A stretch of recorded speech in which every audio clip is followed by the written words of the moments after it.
Escape. That was the word that echoed through Kyle Murdoch's heavy head every second of the day. Held prisoner in the county's juvenile detention center until he was 18. The teen desired nothing more. He mostly kept himself out of trouble. The guards were already abusive enough as it is. No doubt anyone outside found out that he and his fellow prisoners were being treated at this place would be closed down faster than it would be to take an empty into an entire cartridge of an AR-15. Of course, this place knew how to keep up the appearances to make it look as if though the prisoners were being treated well. Not that anyone would care if they weren't. Everyone who was there knew they were there for a reason. Murder, kidnapping, etc. You name it. Who knows? Anyone here could probably end up becoming the most prolific serial killer in history if it hadn't been caught so soon. That was another thing. If you were here now, there was a possibility that you would offer nothing more than to society and get out of there. No chance of rehabilitation. No one here felt like the every ounce of guilt of what they've done. Well, there was one kid who felt bad for what he did. Some spick named Logan, who claimed that he only killed a person out of self-defense. He done that out of deed in order to protect some bitch. A lot of good did for him. Kyle hated when some people tried to pretend to be heroes. He had always looked out for himself. Anyone who puts others first is just asking for trouble. Like a person who picks up a hitchhiker, or a person who tries to push someone out of the way of a moving vehicle, or in Logan's case, had tried to save a girl who was just about to get violated at a party. Kyle didn't know the specifics, didn't care to either, although he did find it cool that this kid had killed someone. Unlike him, Kyle couldn't stand being teased over the fact that he failed his mission to shoot up Royal Woods High School. He had failed to call him scrub and tell him to get good. Well, the only reason he wasn't able to tell anyone was because someone had told him. At first he had thought if it was his parents, but nope, it was actually a girl. A girl he had confided in. Her name was Sadie Black, and she was an emo who hated life just as much as Kyle did. Or so she claimed. The moment that he had told her his plans, she looked a bit unsettled. Kyle should have taken this as a hint that she would betray him and snitch on the authorities. God help her if he ever wanted to escape this hellhole. He came to her first, as an obvious start as it would be. Just he didn't care. He sure wanted to kill as so many people possible, but if it came down to her, thousands of faceless nobodies, he'd have to choose her 1,000 times over. But first things first. Escape. Lincoln Loud and the rest of the kids who resided in Royal Woods Elementary School hadn't felt happy in weeks. They had thought they'd never be able to use electronics again, never watch movies or TV shows, or play video games, or do all the other things they had taken for granted. But now all they could, thanks to the new kid who arrived just a few weeks ago. Jack Wright was his name. He was so real when he showed up in his tractor trailer. Everyone had assumed that the vehicles could no longer run. When he asked about this, he just claimed that he found one that had worked. And imagine everyone's surprise when he had revealed the contents inside the trailer. A working portable generator with plenty of fuel to keep it working for months, and the other kinds of electronics as much as projectors to watch movies, and some video game handheld consoles, television sets, a boombox. None of the kids had ever seen those in a while. Mini refrigerators, microwave ovens, and air conditioners. Everyone hypnotized at the things they'd survived the blast because of the trailer that they were stored to resent their EMP waves. Of course, the generator couldn't power anything at once. They always made sure power essentials as to save the entertainment-oriented devices for special occasions such as movie night or video game nights. The generator itself was about 15 watts or so. The boy was loud. Luckily, they had plenty of extension cords to keep the machine and the noise away from everyone. Needless to say, everyone instantly fell in love with Jack because of it. He was also a super nice guy. He had held a smile on his face and was eager to help others. He had always seemed to come up with the right words to cheer people up. Several kids had been absolutely distraught after a battle with the Green Army. They had been from immediate day after when Jack showed up a few weeks later. Being able to play video games or watch movies or heat food was a good way to forget about the world that provided their form of escapism. But some things had never changed. Before the blast, kids used to get lost in all sorts of activities to make them forget about their troubles. Even after the world went mad, they relied on them for solstice. "Hey, it's my turn to snap," one kid's name whose Andy would cried.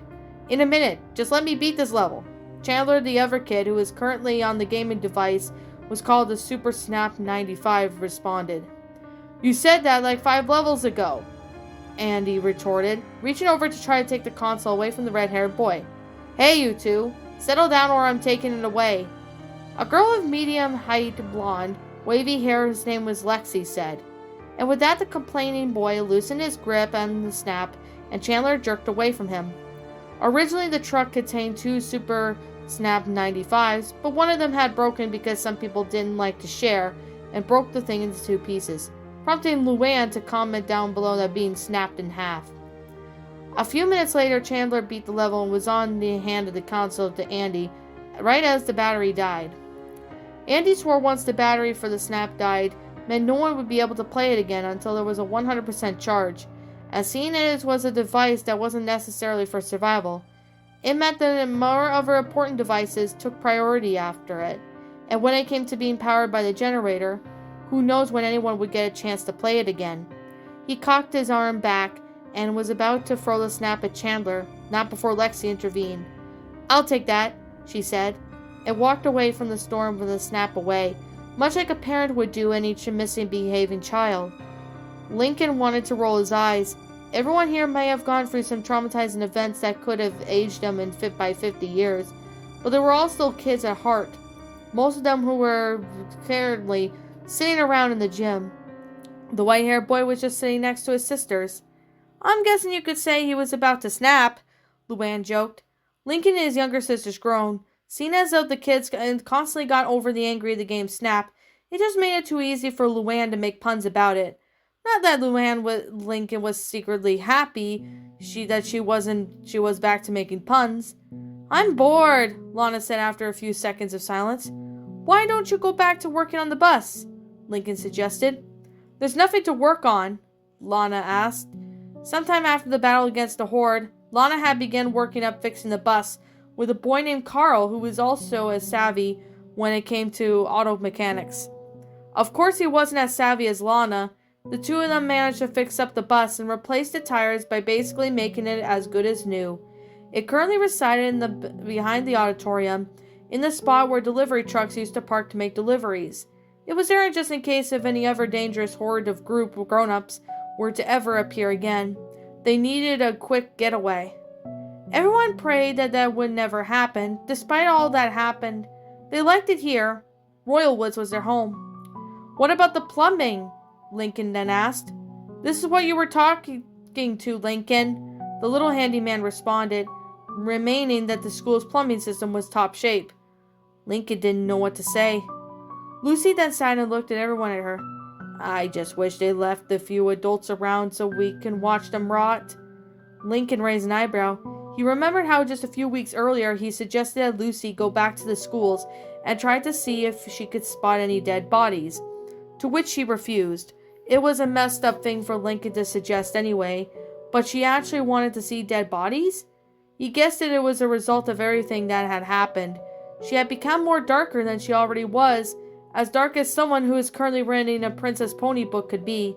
Lucy actually finally told her sisters that she liked Princess Pony, but they didn't care at this point. "No thank you, Lola," who was sitting at the back of the head, resting against Lincoln's arm, practically shouted. "I've seen more than enough dead bodies already, and if I see one more..." She shuddered after the pause. Lincoln frowned. Everyone had been through very much. They lost so many friends and family. His sisters had lost their parents and 3 of their sisters. And Lincoln had lost his best friend in the entire world. Clyde McBride had been there with him since the second all this began, when he helped Lincoln when Miss Johnson started attacking the students. He had helped Lincoln rescue his sisters, and then at the end it cost him his life. Lincoln was forever grateful. He knew Clyde would do it all over again if he could.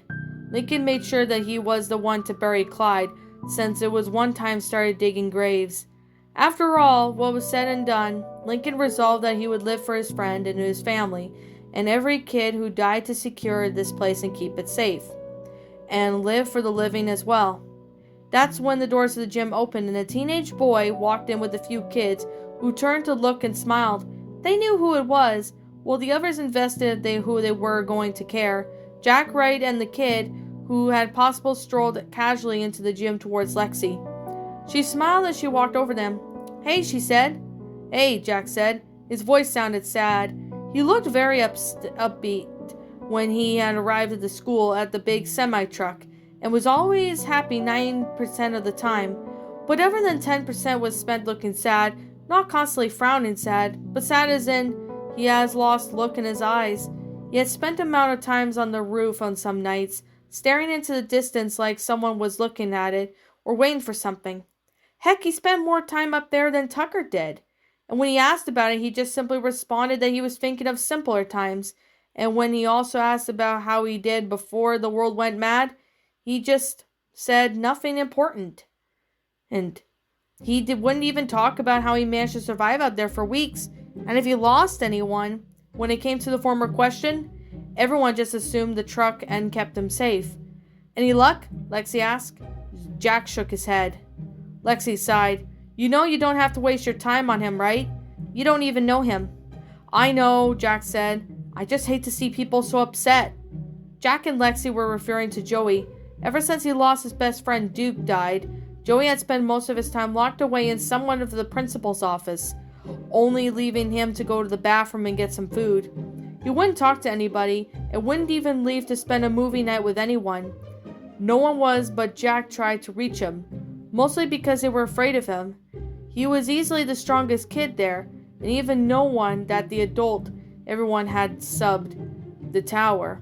It had been 16s to drag him over the adult to the pile of dead adults that they assumed that could burn the corpses. No one ever wanted to mess with this person who was responsible for what was practically grown-ups' death. I've always been that someone who always will look up to them whenever they feel emboldened. You know what I mean? I always put others first. "We know, and we love you for that," Lexi said. "But you got to know when to give it a rest. I'm pretty sure he'll come around once he feels like talking." Jack nodded. "I guess you're right." "I know I'm right," she chuckled. "Now what did you say things get ready? It's movie night after all." Jack smiled. "My favorite night." The sun was starting to set. Lincoln and his sisters were starting to get worried as they waited for Luna and Lynn to return with the others. They knew that there were hardly any grown-ups around since a few stragglers had been spotted in the last couple of weeks. But even if you didn't have to worry about the greens, there were still any hidden dangers. One of them tripped and broke their leg, or fell on a sharp piece of metal sticking out of the ground and were impaled. Or they get attacked by rabid dogs or wild animals that escaped from the zoo or something. "They're back!" someone in the gym doors near the doors announced. Lincoln and his siblings sprang up. Some of the kids began to walk through the doors. They didn't look so happy, as if something gone wrong, like someone had died. The siblings had feared the worst when suddenly they spotted Luna and Lynn entering the room. "Anna in," said Lily, who had been sleeping near the baby carrier and was now wide awake. They all smiled. Lincoln picked up Lily and began to hurry with the rest of the sisters and fellow siblings, who smiled when they saw them approaching. Lana and Lola wrapped their arms around Luna's legs, and they responded by patting them on the heads. "Hey, don't I get any love?" Lynn asked when she saw them do that. They answered by going over and doing the same thing. "So, how did everything go?" Lincoln asked. Luna and Lynn frowned.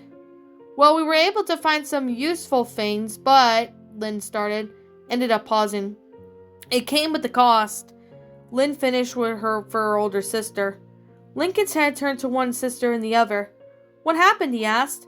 They told him about how they encountered an adult, more especially the manager of the local supermarket their mom always went to whenever they went shopping. Like how the members of the scavenging party almost killed more. Lincoln gulped. "But you got him, right?" Lola asked urgently. Luna nodded. "Yeah, he won't be hurting anyone else anymore."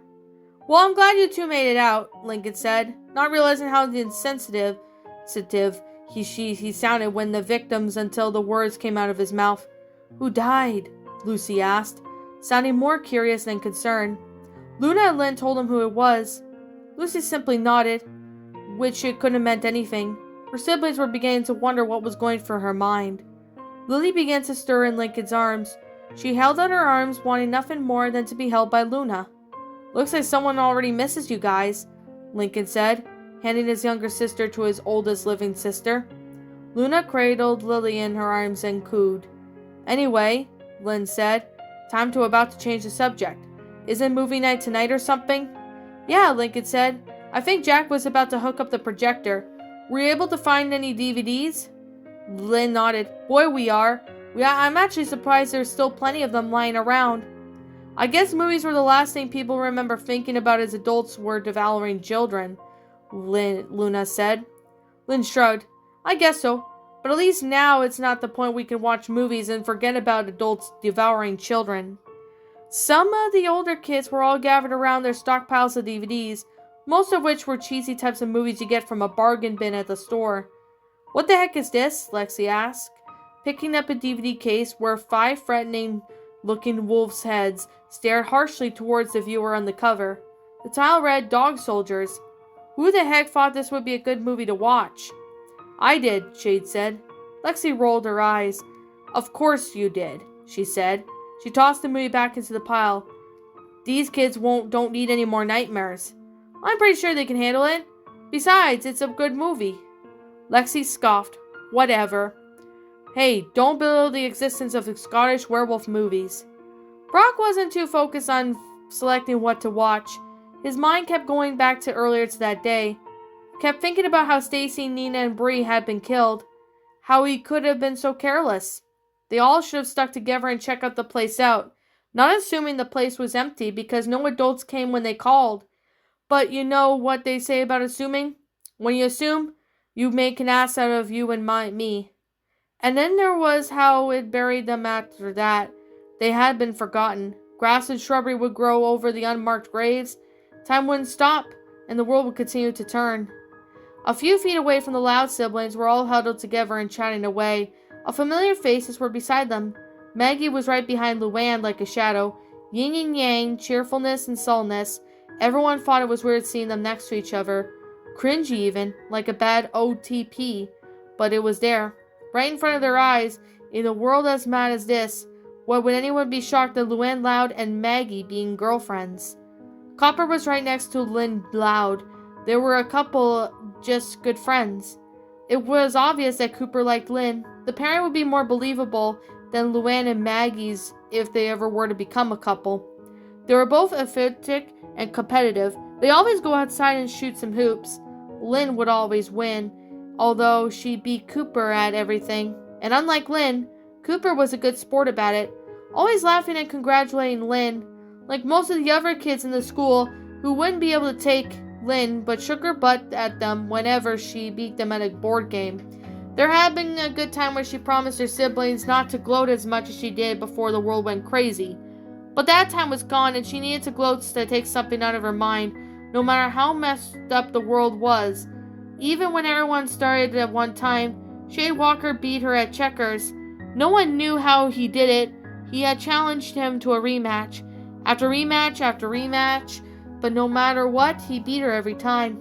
This caused her to swear off board games and take her anger out on Cooper by mopping the floor at him with the basketball. It was the only sport that she played at this point, but Cooper didn't mind. It was his favorite sport and started playing with Lynn was only time when he got to spend with her. "When are we going to watch a movie?" Lola impatiently asked, throwing her head back. "Just as soon as they find one," Lincoln answered. The white-haired boy then sensed someone was standing behind them. He turned to see 3 familiar faces. The faces who he recognized were Girl Jordan, Molly, and Christina. They all looked at him shyly, although Girl Jordan and Molly were friends with him. Christina was a different story, and a long story had been buried under the current events. Girl Jordan spoke. "Hey Lincoln, is it alright if we sit by you?" Lincoln hadn't spoke to 3 of them in quite a while. Even so, he didn't mind them sitting next to them. But of course, before he could answer the question, his sisters answered for him. "Of course you can," they all said at once, with the exception of Lily, the 6-headed monsters whose kind worked as a tandem. They all scooted Lincoln's friends over just to sit near him. Lincoln could feel himself blushing. He would have to remind his sisters yet again that these girls were just his friends? Luna Loud was sitting near the end of the huddle, too focused to even know what's going on. With Lincoln that took notice, someone had approached her as well. As soon as she felt a certain someone's presence, she looked at her none other than her friends and her crush Sam Sharp and her little brother Simon. The younger siblings started standing sheepishly behind the oldest sisters. "Sam?" was all Luna could mutter. "Hey, Loons," Sam greeted, her voice soft and friendly. "Mind if we sit next to you?" "Not at all," Luna said quickly. Scooted over just to make them some room. Sam returned the gesture with a smile and sat down, wrapping her arms protectively around her brother as she sat down on her lap. Luna wished Sam would put her arms around her or vice versa. She looked away and her fellow rocketer friend before she noticed that Luna was staring at her. The musicianly talented Loud looked at the projector screen for a few minutes and then back at her siblings, who were all giving her that same stupid grins as she was positive that she was giving Lincoln. Now Luna was the only one blushing. Why couldn't she just not give a crap like Luann? That's when the double doors of the gym opened and walked in Stan and Mary and Mary's little brother, Matt. It was dark from the lights and the lanterns lit all around the gym cast dark shadows on their faces. Lincoln tried his best not to stare, but he couldn't help himself. Mary had a hideous scar on the side of her face, and from what Lincoln can be heard from Chandler of all people, she had suffered an injury of being struck by an adult who's changed like a whip. That could have been fun, but since that day, Mary had been incredibly self-conscious of her appearance and hiding away behind Stan, making sure the damaged side of her face was facing away from everyone. "Yo, Stan, I saved you a spot," someone shouted. Lincoln looked over to see Shade Walker sitting a few feet away with his arms raised. Stan ignored him and just sat down with Mary and Matt at the back of the gym near where the boy called himself Speck. "I guess he didn't hear me," Shade said to no one in particular. "Oof," Lincoln thought. He knew that he had to be ignored. The white-haired boy then turned back to the projector.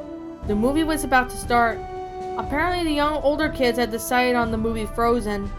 Lana and Lola seemed excited, and Lincoln wished he could get excited, but already suffered enough when that movie was the height of its popularity. He didn't see how anyone could not be so tired by the movie at this point, but then again all that happened, it being forced to sit through Frozen for the millionth time was the worst thing could possibly happen to him today. For the rest of his life, he'd take it. A few lantern flames were extinguished and everything was dark minus the screen. It was time to forget about everything that happened to them over the last few months and enjoy the moment. Jason sat at the picnic table near a middle of the park. Name of the park? He didn't even bother try to figure that out. Why would he try to figure out what its name was?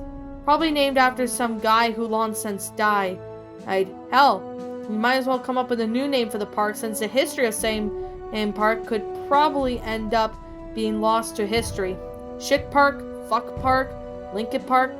Yeah, Lincoln Park would do. He then noticed that he could do better in naming the park, so he decided to rename the whole United States if he wanted to. Johnson Land, Home of the Dead, Land of the Batshit Insane.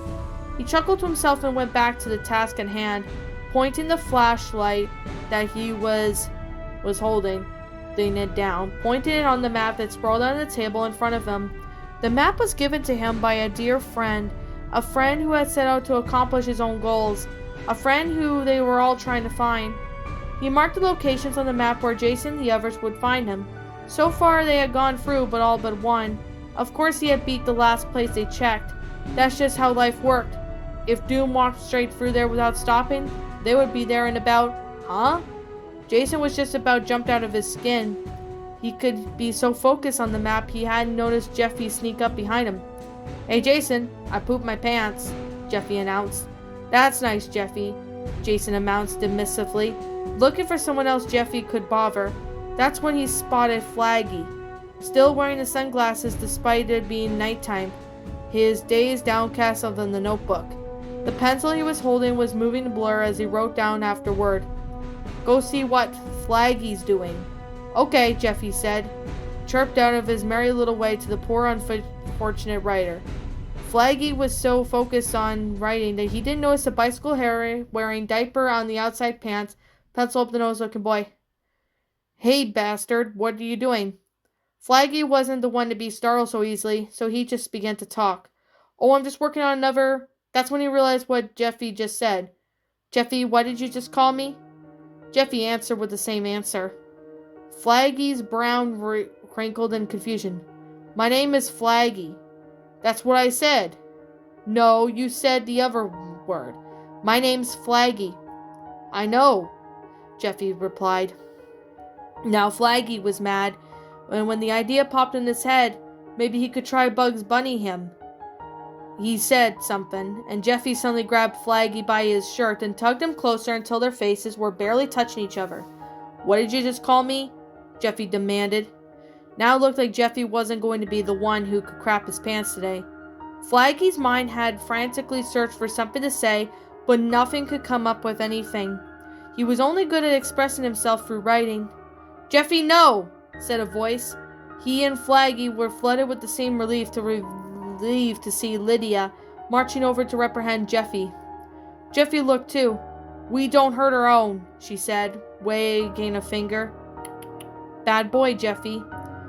Oh no, Flaggy thought, as Jeffy's grip on him tightened. Jeffy began to cry. You said Jeffy's a bad boy? He whined and began to slam his helmet into Flaggy's face, causing the rider to cry out in pain with every hit. Oh, please, for the love of God, stop! Okay, Lydia cried. You're a good boy. You said Jeffy's a good boy? He asked. Yes, Lydia reassured him. Now come on, it's time for bed. Okay, Jeffy chirped, releasing the grip on Flaggy and following him behind Lydia. The offer just lied on its back, staring up at the sky, unsure of what the stars were real and which ones were just imagination. He blinked back tears and brought his hand to his nose stunned when he touched it, and he noticed his sunglasses were no longer on his face. He shot up in the same position and scanned the ground, feeling around for his hands. He eased up once he finally led him. He then picked them up, and to his horror, they were completely busted. Flaggy suddenly sprang to his feet and yelled, He broke my frickin' sunglasses! Wincing just then, it hurts to yell. That's what you get for wearing them like a dumbass, someone said. Flaggy swore at whoever said that and then marched over to Jason, like a first grader about to tell a teacher someone or something for calling him a mean name. He told Jason what happened, and the boy regarded him with a complete indifference. Well, aren't you going to do anything? Flaggy whined. I hate Jeffy. I just want him to disappear. Sorry, Jason said, but more people like Jeffy than hate him, so that's what he gets to stay. But he's obnoxious little shit, and he broke my nose, Flaggy continued. Jason just stood up and shone the light right in Flaggy's face. The writer was so confused at first, and then he cried out in pain when Jason put his nose and squeezed, and then twisted. There, all better. Now go get some sleep.